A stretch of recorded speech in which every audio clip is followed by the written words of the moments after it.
There was a time we were, doing all manner of things and praying and fasting and seeking the face of God in this ministry, because I read a book titled The Seven Colombian Youths, the revelation of God's holiness and judgment given to the 7 Colombian youths.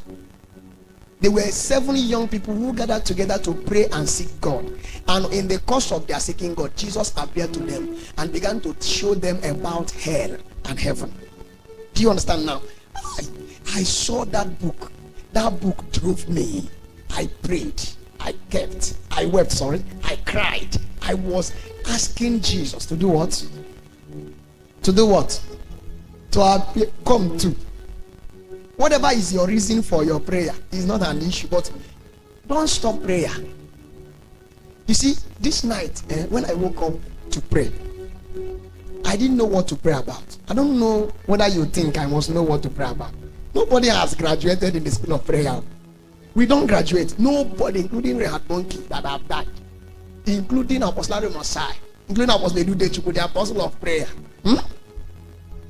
It's a school. We will die there. Bible said, when we see him, we shall be as he is. For now, we are not yet as he is. We are growing to be like him. But we can't finish being like him until we cross the yonder. So I sat down on the bed first. Let me find what to pray about. I was praying in tongues. You know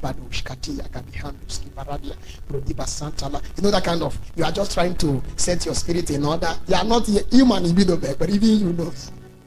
That one, you can be doing that one and be pressing phone and be checking the, that kind of switching off some certain things. Some of you even use it and travel to Facebook. Like a little, something that asks, what are you praying about? I said, I don't know. And I said, so what should I even pray about before it disappeared?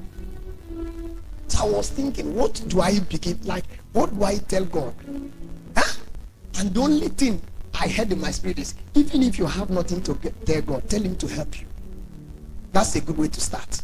Help me to tell me what I should tell you. Did you hear what I said now? Tell me, help me to tell me what I should what? So I began to say, Lord, help me. Lord, help me. Help me. Help me. Now I discovered that when I began to say help me, I don't know what to pray about. Help me. As I was saying that thing, there was something called ventilation. Can you say ventilation? Ventilation began to happen. My spirit began to open.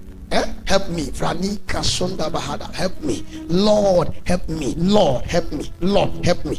I kept saying it. I said it countless times. I can't remember how many times I said help me.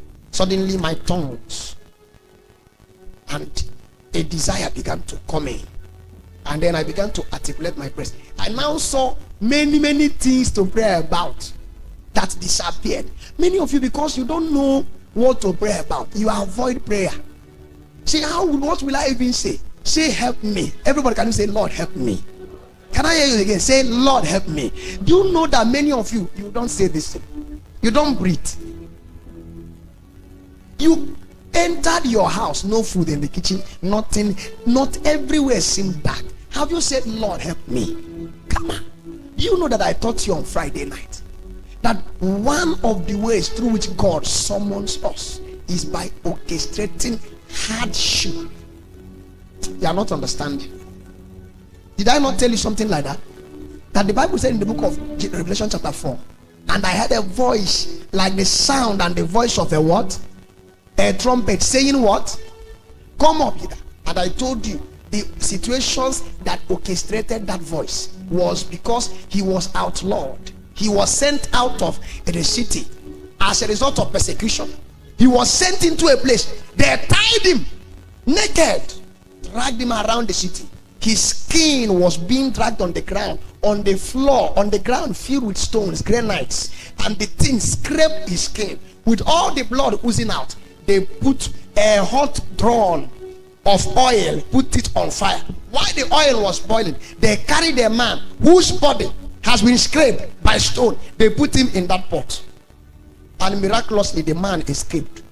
If the man escaped, will he be normal? With all, do you think he has no pain?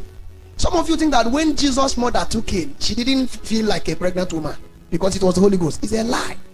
Demonic sickness happened to her. The same way it happened to John. And why they carried John away to an island of what? Patmos. We said that an island is a body of land surrounded by water. There's no communication. And I gave you an example of the Sherik village that I entered into the time we were having issue when I was going to Cameroon. That place there's no communication. That place there's no network. That place there's no call. You can't make call. Food is not there. What they eat in Sherik more is fish. I told you.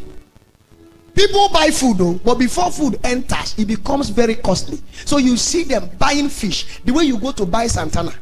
That's how people line up to buy fishes to 200 naira. They eat it and then they drink water. They do all manner of things with fish because they live on water.